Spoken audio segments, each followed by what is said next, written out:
আপনারা যেমনটি জানেন, শরীফ ওসমান হাদী ছিলেন ইনকিলাব মঞ্চের মুখপাত্র। সেই সাথে তিনি ঢাকা ৮ আসন থেকে সংসদীয় ত্রয়োদশ জাতীয় সংসদ নির্বাচনে পদপ্রার্থী হিসাবে নির্বাচন করার কথা ছিল তার। তিনি ঠিক জুমার নামাজ পড়ে যখন গণসংযোগে বের হবেন, ঠিক সে সময় সন্ত্রাসীরা তার উপর গুলি চালিয়ে পালিয়ে যায়।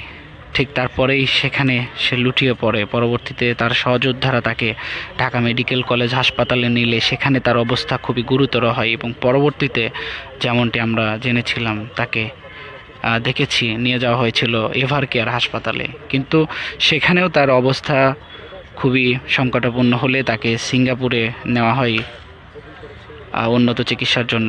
সেখানে বাংলাদেশ টাইম ঠিক রাত 9টা 40 মিনিটে শেষ নিঃশ্বাস ত্যাগ করেন। দর্শক, এই মুহূর্তে আপনাদেরকে দেখানোর চেষ্টা করছি যেখানে শরীফ ওসমান হাদীকে দাফন করা হবে। আমরা দেখেছি মানিক মিয়া এভিনিউয়ের সামনে হাজার হাজার মানুষ সেখানে জড়ো হচ্ছে শরীফ ওসমান হাদীর জানাজায় অংশ নেবেন বলে।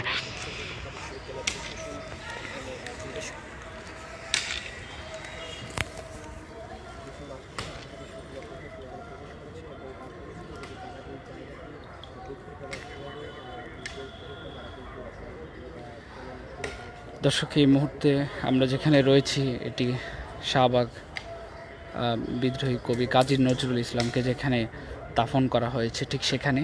এবং আরেকটি বিষয় সেটি হচ্ছে শরীফ ওসমান হাদীকে যেখানে দাফন করা হবে ঠিক তার পাশে কিন্তু রয়েছে একটি মসজিদের পাশে একটি স্লট রয়েছে। সেই স্লটের পাশেই কিন্তু তাকে এখানে দাফন করা হবে। এবং সেই সাথে আপনাদেরকে জানিয়ে রাখি, এখানে পরিদর্শনে এসেছেন ডিসি মাসুদ আলম, আমরা দেখেছি তিনিও এখানে উপস্থিত আছেন।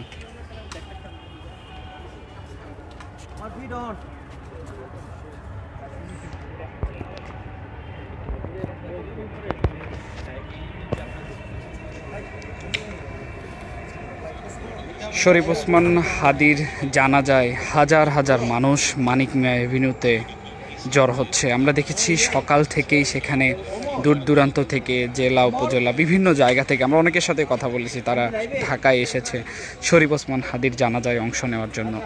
সেই সাথে আমরা দেখেছি গতকাল সারা দিন ব্যাপী কিন্তু সাধারণ জনতা হাজারো মানুষ শাহবাগে অবস্থান করেছিল। তারা যেমনটি জানিয়েছে খুব দ্রুত সময়ের মধ্যে শরীফ ওসমান হাদীর যেই হত্যাকারী তাকে দ্রুত যেন গ্রেফতার করা হয়।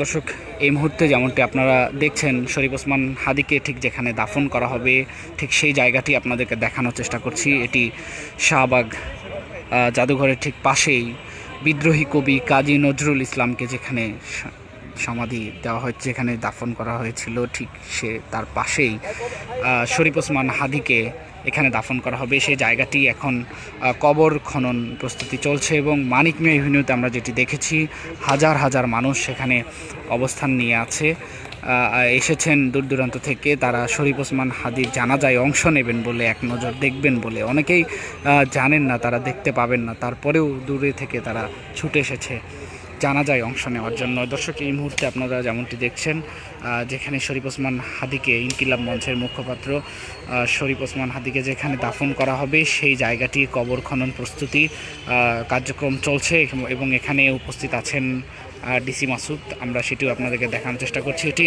শাহবাগ জাদুঘরের ঠিক পাশেই যেই বিদ্রোহী কবি কাজী নজরুল ইসলামকে যেখানে সমাধি দেওয়া হয়েছে, যেখানে দাফন করা হয়েছে ঠিক তার পাশেই কিন্তু এখানে তাকে শরীফ ওসমান হাদীকে দাফন করা হবে। সেই জায়গাটির কবর খনন যে প্রস্তুতি সেটি চলছে। দর্শক, আপনাদেরকে যেমনটি জানাচ্ছিলাম শরীফ ওসমান হাদী ছিলেন ইনকিলাব মঞ্চের মুখপাত্র এবং তিনি একজন জুলাই যোদ্ধাও ছিলেন। সেই সাথে খুব অল্প সময়ের মধ্যেই মানুষের মন জয় করে নিয়েছিলেন তিনি। আমরা দেখেছি যে তিনি গণসংযোগ করতেন।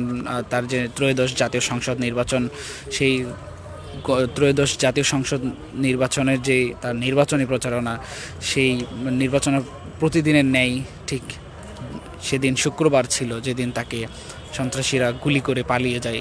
ঠিক সেদিন তিনি নির্বাচনী প্রচারণার জন্য গণসংযোগের জন্য বের হচ্ছিলেন। ঠিক সে সময় তাকে পেছন থেকে গুলি করে পালিয়ে যায় সন্ত্রাসীরা। দর্শক, তারপর থেকেই বাংলাদেশের মানুষের মধ্যে, সাধারণ জনতার মধ্যে কিন্তু ক্ষোভের সৃষ্টি হয়েছে যে এখন পর্যন্ত গ্রেফতার করতে সক্ষম হয়নি আসামিকে আইনশৃঙ্খলা বাহিনী, এবং এটিকে অনেকেই মনে করছেন আইনশৃঙ্খলা বাহিনীর বেশ অবনতি হয়েছে, এবং এটিকে কেন্দ্র করেই স্বরাষ্ট্র উপদেষ্টার সহ বিভিন্ন উপদেষ্টার কিন্তু অনেকেই পদত্যাগ চেয়েছেন। সেই সাথে আমরা দেখেছি ধানমন্ডির সেই বাড়িটিও কিন্তু পরপর দফায় দফায় ভাঙচুর করা হয়েছে, দুটি পত্রিকার অফিসেও কিন্তু ভাঙচুর চালানো হয়েছে। দর্শক, সব মিলিয়ে যেমনটি আপনাদেরকে দেখানোর চেষ্টা করছিলাম, এখানে রমনা জোনের ডিসি মাসুদ আলম তিনিও এসেছেন, তিনি জায়গাটি পরিদর্শন করছেন।